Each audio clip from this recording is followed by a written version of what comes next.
PopCultureZone.com is an online shop focusing on hot new comics, including exclusive and incentive variants, CGC graded comics, and tons of other inventory, including pop culture toys and other collectibles, all at low and competitive prices. PopCultureZone.com ships all over the US. And if you are buying raw comics, they offer flat rate shipping of only $4.99. That's right, $4.99. Absolute craziness, right? And there's no taxes included, excluding New Jersey. Pop Culture Zone is also on eBay, where they hold a 100% positive feedback rating with over 8,000 completed transactions for this year alone. Make sure to check out the link to their website below, as well as their eBay link, so be sure to give them a follow there as well. What is going on, everyone? Chris with Journos, Comics, and Pop Culture, and today we're going to be looking at 7 Marvel reprints that are worth investing in. I'm going to give a big shout out to friend of the channel, Jim Bowers, for recommending this video. If you guys aren't subscribed to the channel, please take some time to do so. Check out all the awesome links below. Before we get into the books, I do want to let everyone know as well, if you are in need of comic supplies, check out the link below in the description for bcwsupplies.com. You can use the discount code JOURNOS and receive 10% off of your orders. This code does not expire, and you can use it as many times as you want. All right, let's get into these 7 books. Now, before I get into the first one, I do want to let everyone know the criteria for these books are books that were reissued in different titles, okay? We're not looking at facsimile reprints. We're not looking at Marvel milestone reprints, and we are definitely not looking at Golden Car Record reprints, because most of us know that the Golden Car Record reprints, those are absolutely big money reprint books. Those would be on the list if I was including them. But here we go regardless. Starting out with the first book on the list. This is Marvel's Greatest Comics 39. This reprints Fantastic Four number 52, the first appearance of Black Panther. This book was published in November of 1972, and a high raw has sold for $24. I couldn't find any sales of any graded copies, so a very affordable book still, but this book has definitely increased in value over the last few years since the movie. Then, of course, with Chadwick's passing, that has definitely, shook up response and the even speculation, may I say, on the character of Black Panther. I do believe that this book, as a reprint, will continue to increase over time. We've seen what has happened with Fantastic Four 52 since we saw Black Panther in the MCU. I think the higher that book gets, the more this book is going to continue to slowly grind upward on the market as well, especially in high grades for sure. All right, we're moving on to number 6. This is Marvel's Greatest Comics number 36, reprints Fantastic Four number 49, the first full appearance of Galactus and the second appearance of Silver Surfer. This book was published in July of 1972. High raw sale, $15, still very affordable, with a CGC 9.6 fair market value, selling for $230. That is solid. I'm going to assume this book in raw is probably a bit harder to get in higher grade, considering the white background, 20-cent Bronze Age book. So I'm not surprised that a 9.6 would go for $230. Again, there's obviously going to be a theme when it comes to reprint books, especially these Marvel titles that reprinted these original issues. The more that those original books continue to increase, the more you're going to see these types of books being sought after. I remember a time where these books, Marvel's Greatest Comics, Marvel's Tales, all of these reprint titles, you can find them in dollar bins or in the back issue bins for $2, maybe $3. But no longer is the case for these reprints of these key books for sure. So moving on, number 5, Fantasy Masterpieces number 3. This is volume 2. This is the reprinting of Silver Surfer number 3. First appearance of Mephisto. Let's look at these numbers.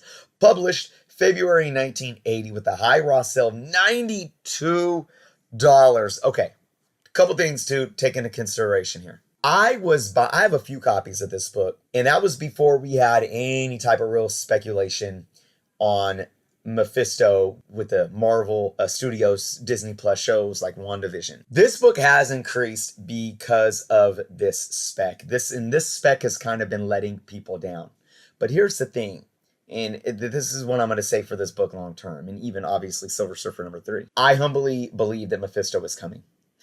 We're just too impatient with the character, but I believe it's already set up.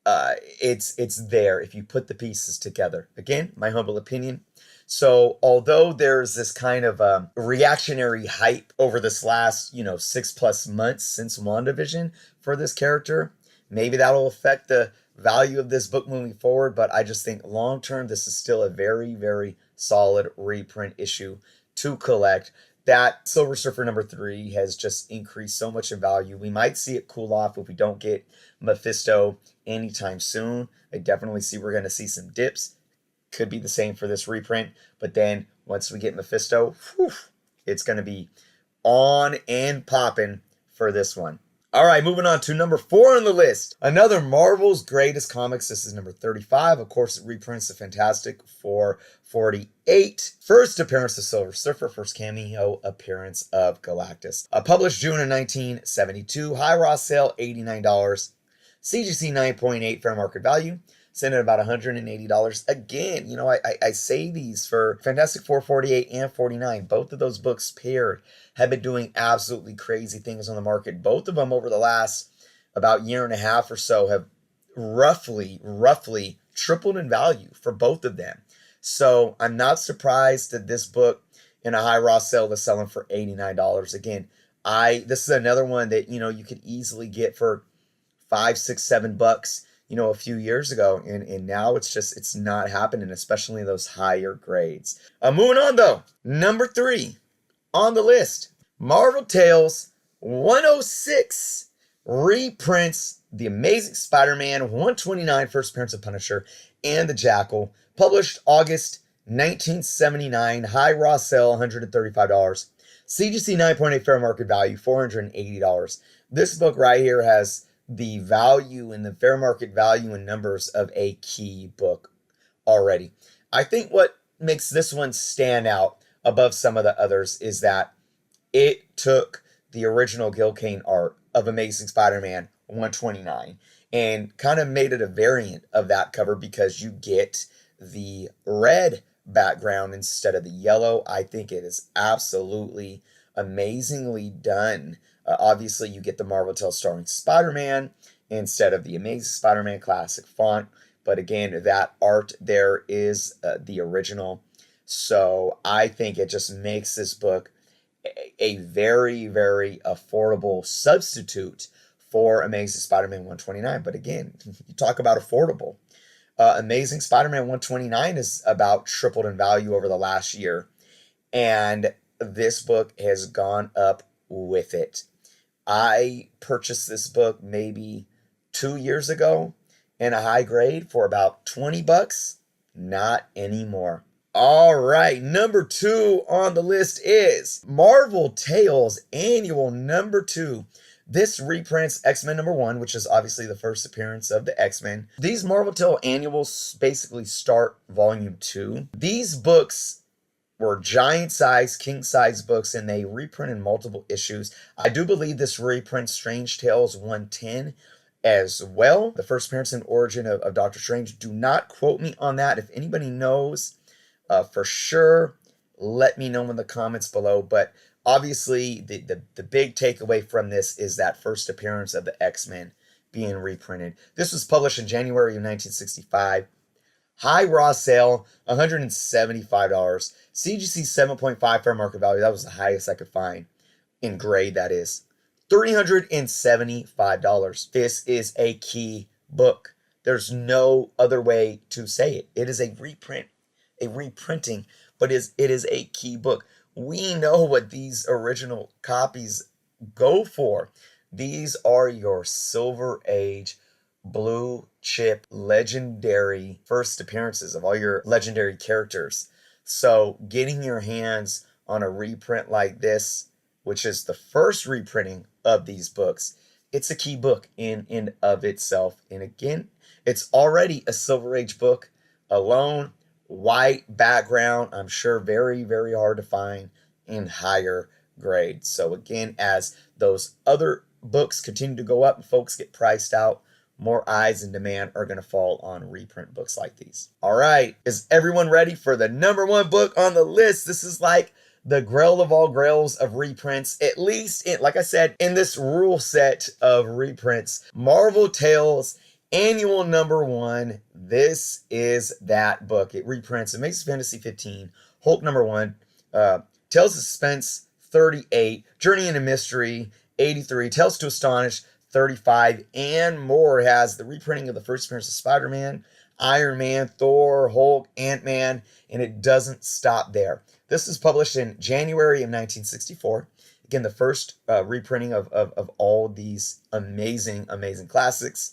High raw sale, $250. And again, that high raw doesn't mean it's high grade. It's just the highest dollar amount sold on the market. CGC 9.0 fair market value, which was the highest CGC grade sale I could find, $1,395. Look, it's a big book. And look at that cover, man. Look at that collection. Just beautiful. You see Spider-Man, Hulk, Avengers there, Thor, Giant Man, and the Wasp, Iron Man. You got Fury and his Howling Commandos. This is the book for the reprints. I do not have either of these Marvel Tales annuals. Marvel Tales Volume 2 actually got started as issue #3 of this. And then later on, Marvel Tales obviously reprinted Spider-Man comic books. So let me know what you all thought of this list and what you guys have in your collections. I want to know what you think of reprints. Are reprints something that you all feel should be sought after? Do you search for them yourself? And are you willing to pay that high dollar amount for certain reprints like the ones we showed off today? And again, to a friend of the channel, Jim, thank you so much for recommending this video, Jim. I had a lot of fun making it. And before we go, I do want to give a big shout out to all of my channel members, starting out with my Patreon members. Thank you all so, so much for sticking with me month after month. To the new ones that have hopped on board for July. July is winding down. We have less than 2 weeks, folks. We will be having a Patreon-only contest at the end of the month. I don't know if we're going to hit 40. If we do, we'll be giving away that Tales to Astonish 91, White Pages 8.0, second appearance of Abomination, first cover appearance. If we don't hit that mark, we will be giving away a beautiful Daredevil 181, Death of Elektra, plus a few other books to be thrown in with that. And we will be setting aside the Tales to Astonish for a later contest for sure. I also want to give a big shout out to my YouTube members. If you all are interested in becoming a Patreon member or a YouTube member, you can find the links below, or you can click that join button below. This is only $1.99 a month to help support the channel and get extra perks as well. We also will be having a little giveaway contest for my YouTube members at the end of July as well. So again, thank you all so much for watching. If you aren't subscribed to the channel, please take some time to do so, because we're also doing an 8K subscriber contest as soon as we hit that mark as well. Be well. Until next time.